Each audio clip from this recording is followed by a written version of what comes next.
श्री राधे राधे नमस्ते। एगो गीत लेके आयल बनी आप सबके बीच।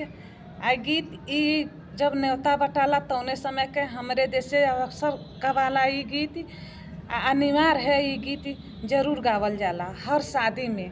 आप सब भी सीखब सभी आ शेयर भी करब सभी।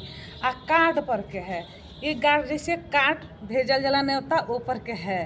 एक जरूर भेजब सभी आ शेयर करब सभी जरूर।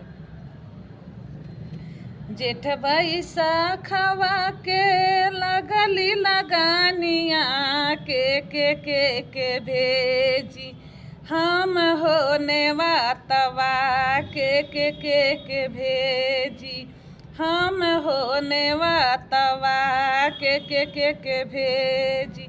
पहिला नेवातवा गणेश जी के भेजनी, पहिला नेवातवा गणेश जी के भेजनी। इंद्रासनी बजवा बाज मोरे होया गानवा, इंद्रासनी बजवा बाज मोरे होया गानवा, इंद्रासनी बजवा बाज। दूसरा नेवातवा हम शिव जी के भेजनी, इंद्रासनी बजवा बाज मोरे होया गानवा, इंद्रासनी बजवा बाज।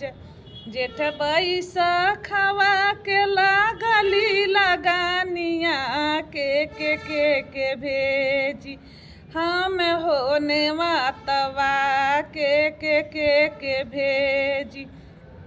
तीसरा नेवातवा हम ब्रह्मा जी के भेजनी, इंद्रासनी बजवा बाज मोरे होया गानवा, इंद्रासनी बजवा बाज मोरे होया गानवा, इंद्रासनी बजवा बाज। चौथा नेवातवा हम विष्णु जी के भेजनी, इंद्रासनी बजवा बाज मोरे होया गानवा, इंद्रासनी बजवा बाज मोरे होया गानवा, इंद्रासनी बजवा बाज। जेठ बैसाखवा के लागली लगानिया के भेजी अरे होने वातवा के भेजी हम होने वातवा के भेजी। पचवा नेवातवा नौ बहिना के भेजनी, गहगर बजवा बाज मोरे होया गानवा, मृदंग बजवा बाज मोरे होया गानवा, मृदंग बजवा बाज।